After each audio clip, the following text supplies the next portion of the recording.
There once lived a man who had 2 sons. The older boy was bright and clever, and knew just what to do and when. The younger was stupid and had trouble learning things, and he understood nothing. People would look at him and say, his father's going to have his hands full with that one. Whenever anything had to be done, it was always up to the older boy to do it. If the father ever asked the older boy to go fetch something at dusk, or worse yet at night, and if the path led through the graveyard or some other spooky place, when the boy would say, "Oh no, father, I can't possibly go there. That makes my flesh creep," the boy was simply afraid. In the evening, when people sat around the fire and told stories that sent shivers down your spine, the listeners would sometimes say, "Oh, that really gives me the creeps." But the younger of the 2 boys would just sit in the corner listening to what everyone said. He could never figure out what they were talking about. There's always saying, "That gives me the creeps. That gives me the creeps. That doesn't give me the creeps. That's just some kind of skill that I haven't been able to develop." One day the boy's father said to him, "Listen here, you over there in the corner.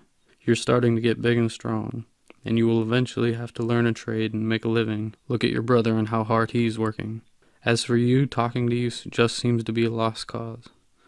"Oh, father dear," he said, "I'm really anxious to learn a trade. If it were possible, I'd like to learn how to get the creeps, but I have no idea where to start." When he heard that, the older son laughed out loud and thought, "Good God, my brother really is an idiot. He'll never amount to anything. As the twig is bent, so grows the tree." The father sighed and said, "Getting the creeps? You'll learn that soon enough.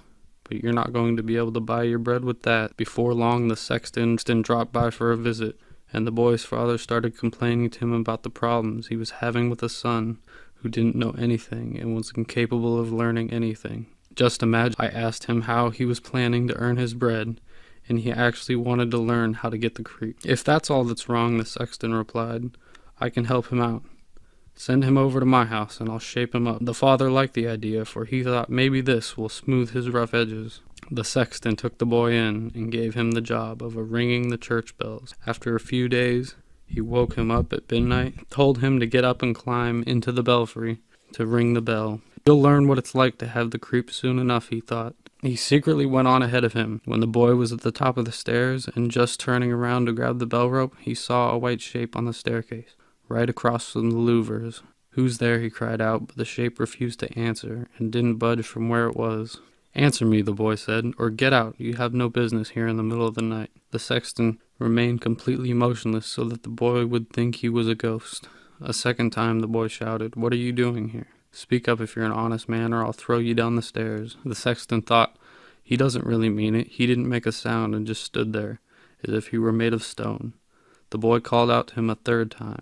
When that did no good, he took a running start and pushed the ghost down the stairs, sending him tumbling down 10 steps. He ended up lying in a corner of the staircase. Then he rang the bell, went home, got into bed without saying a word, and fell asleep. The sexton's wife stayed up quite a bit while waiting for her husband, but he failed to return home. She started worrying about him, woke the boy up and asked, "Do you have any idea where my husband is? Didn't he go up with you to the belfry?" No, the boy replied. "There was someone standing on the stairs across from the louvers, but he wouldn't answer when I talked to him and refused to go away. I'm sure he was up to no good, so I pushed him down the stairs. Why don't you go over, and then you'll see if it's your husband. If it is, I'm really sorry." Off raced the sexton's wife. She found her husband lying in the corner of the staircase. He was writhing in pain, and it turned out he had a broken leg. She took her husband downstairs, then went running to the boy's father, hollering, "Your son has caused a really bad accident. Threw my husband down the stairs, and his leg is broken. Get that good-for-nothing out of your house." The father was horror-stricken and went running over to give the boy a piece of his mind. "What kinds of wicked things have you been doing? The devil must have put you up to it." "Father," he replied, "just listen to me. I didn't do anything wrong. The sexton was standing there late at night like someone who was up to no good. I didn't know who it was, and I warned him 3 times to say something or go." The father said to him, "You're nothing but trouble. Just get out of my sight. I don't want to have you around anymore." "All right, father," he said, "that's fine, but let's just wait until morning. Then I'll go out and learn about how to get the creeps. At least I'll have a way to make a living." "Learn whatever you want," the father said. "It's all the same to me. Here are 50 thalers. Go off and do whatever you want out in the world. But don't tell anyone where you're from or who your father is. I'm ashamed of you." "Yes, father, as you wish," he said. "If that's what you want, you can count on me." Now at daybreak, the boy put the $50 in his pocket, went out into the main road, and kept mumbling to himself, "If only I could get the creeps. If only I could get the creeps." A man joined him on the road and heard the words he kept repeating. When they had walked for a while, they came within sight of the gallows, and the man said to him, "If you look over at that tree, you'll see a place where 7 men celebrated their wedding with the rope maker's daughter. Now they're learning how to fly. Sit down beneath the tree and wait until nightfall. Believe me, you'll learn how to get the creeps." "If that's all there is to it," said the boy, "then I'll manage very well. If I learn how to get the creeps that quickly, you can come back tomorrow and have my $50. The boy walked over to the gallows, sat down beneath them, and waited for night to fall. Since it was cold, he decided to start a fire. But around midnight, the wind was blowing so fiercely that he couldn't get warm, even though the fire was burning. When the wind started buffeting the hanged men so that they were hitting against each other, he thought, "If you were freezing down here by the fire, the guys hanging up there must be really cold." And since he was a compassionate soul, he got a ladder, climbed up, untied them one after another, and brought all 7 down. Then he blew on the embers, stoked the fire, and set the men all around so that they could get warm. But they all just sat there and didn't stir, even when the flames started licking their clothes. The boy said, "Be careful or I'll string you up again." The dead men didn't pay attention, remained silent, and let their rags go on burning. Then the boy got really mad and said, "If you don't listen to me, then I can't help you at all. I'm not going to go up in flames with you." And he hung them back up one by one. Then he sat down by the fire and fell asleep. The next day the traveler came for his $50 and said, "Well then, did you learn how to get the creeps?" "Not at all," he said. "How could I have learned it? The guys over there refused to open their mouth. They were so stupid they even let the old rags on their back catch fire." So the man realized that he wasn't going to get his $50 that day, and he left saying to himself, "I've never met anyone like that in my whole life." The boy too went his way. He started talking to himself again. "Oh, if I could just learn how to get the creeps, if I could just learn how to get the creeps." A wagoner walking along behind him heard that he was saying, "Who are you?" The boy answered, "I don't know." The wagoner then asked, "Where are you from?" "I don't know." "Who's your father?" "I'm not allowed to tell you." "Why are you always mumbling to yourself?" "Oh," the boy said, I keep wishing that I could learn how to get the creeps, but no one seems to be able to teach me." "Stop talking like a fool," the wagoner said. "Come along with me. Let me find you a place to stay." The boy went with the wagoner, and in the evening they arrived at an inn where they could spend the night. As they were stepping into the main room, the boy declared, "If I could just learn how to get the creeps, if I could just learn how to get the creeps." The innkeeper heard what he was saying and started laughing. He said, "If that's really what you want, it can be arranged." "Just stop it," the innkeeper's wife said. "Think of all the foolish young fellows who have already paid with their lives. It would be a real shame if those pretty eyes never saw the light of day again." The boy insisted, "I want to learn how to get the creeps no matter how hard it is. That's why I went out into the world." He refused to give the innkeeper a moment's peace until the man told him all about a haunted castle that was not very far away. He could learn how to get the creeps just by spending 3 nights there.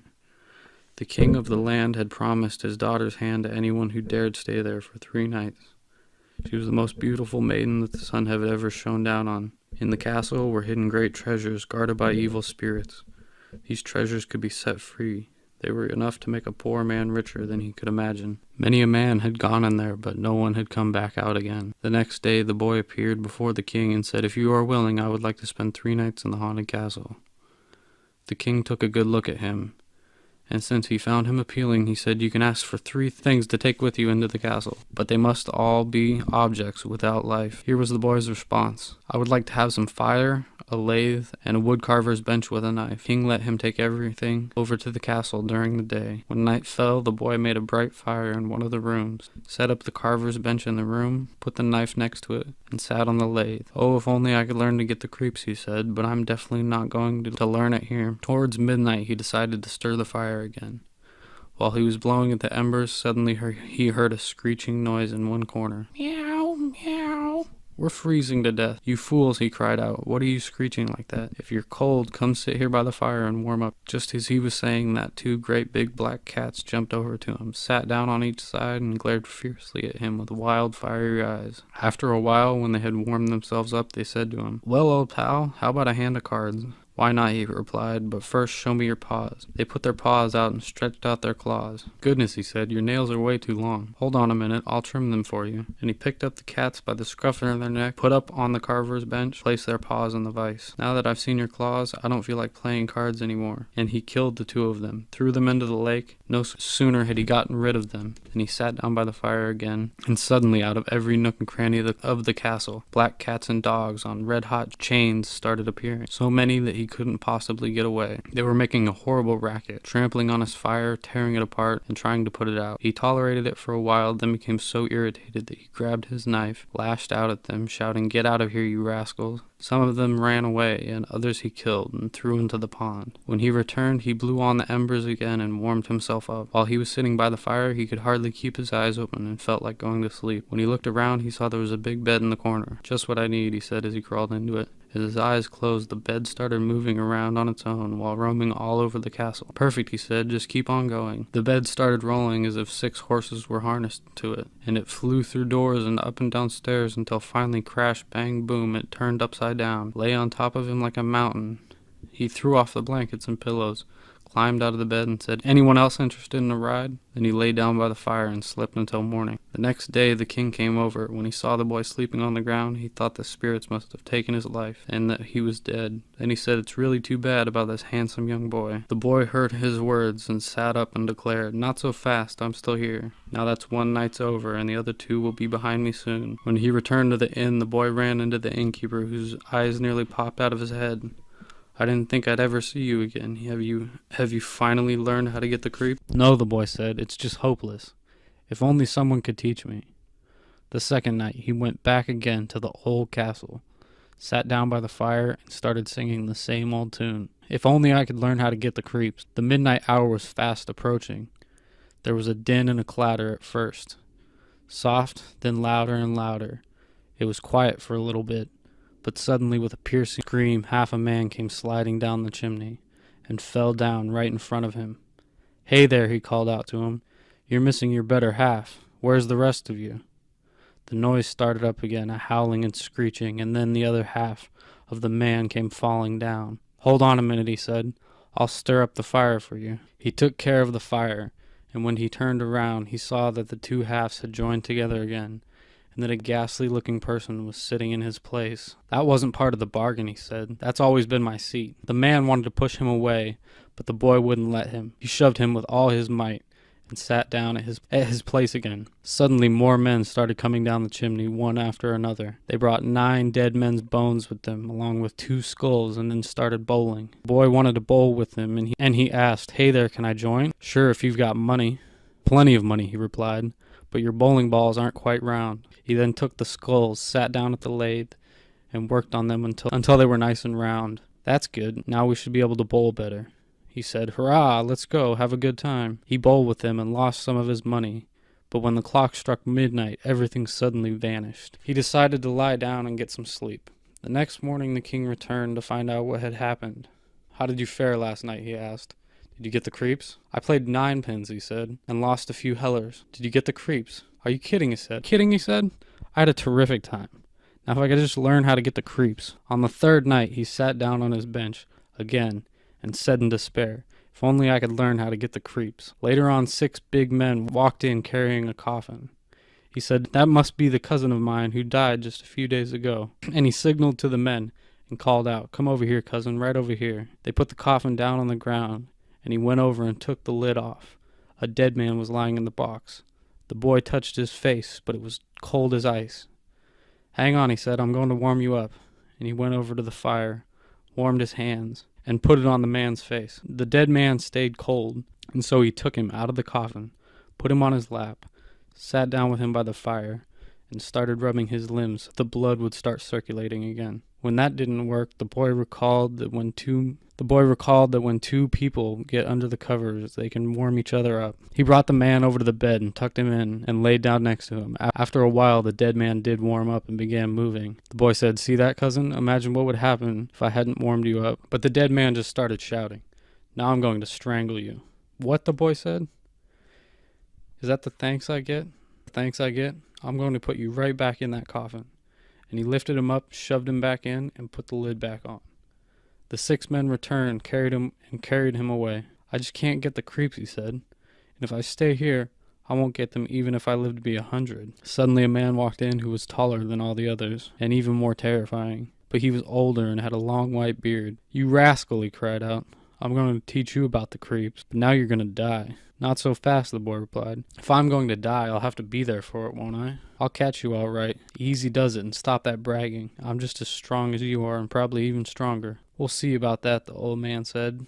If you are stronger than I am, I'll let you go. Come on, we'll give it a try. The old man led him down some dark corridors to a smithy. He picked up an axe and drove an anvil into the ground with one blow. I can do a better job, the boy said, and he walked over to the other anvil that was there. The old man stood next to him, with his white beard hanging down, and wanted to watch the boy. The boy grabbed the axe, split the anvil in two with one stroke, and wedged the old man's beard into the crack. Now I've got you, the boy said. It's your turn to die. Then he took a crowbar and started beating the old man until he was whimpering in pain and begging him to stop. He promised to give him great riches. The boy took the axe out of the anvil and released. The old man took him over to the castle and showed him 3 chests of gold that were in the basement. One of them is for the poor, he said. Another belongs to the king, and the third one is yours. Just then the clock struck midnight, and the ghost vanished, leaving the boy alone in the dark. I won't have any trouble getting out of here, he said. And he groped around until he found his room. Then he fell asleep by the fire. The next day the king returned and said, Now I'm sure you've learned how to get the creeps. No, he replied. What is that all about? My dead cousin was here, and a bearded man stopped by, and he showed me where there was a lot of money, but no one has taught me how to get the creeps. The king said, You have broken the spell on the castle, and now my daughter is yours. That's all very well, said the boy, but I still have no idea how to get the creeps. And so the gold was carried up for him, and the wedding was celebrated, and the young king loved his wife dearly and was very happy, but he kept saying, If I could just learn how to get the creeps. If I could just learn how to get the creeps. The queen began to find that really annoying. Her chambermaid said, I know how to fix it. He'll learn how to get the creeps soon enough. She went over to the brook that was running through the garden, fetched a bucket full of minnows in the evening, and when the king was sleeping, his wife pulled back the covers and poured the bucket of cold water with minnows on him. The little fish wriggled all over. He woke up with a start and shouted, Oh, I've got the creeps. I've got the creeps. Dear wife, finally I've learned how to get the creeps.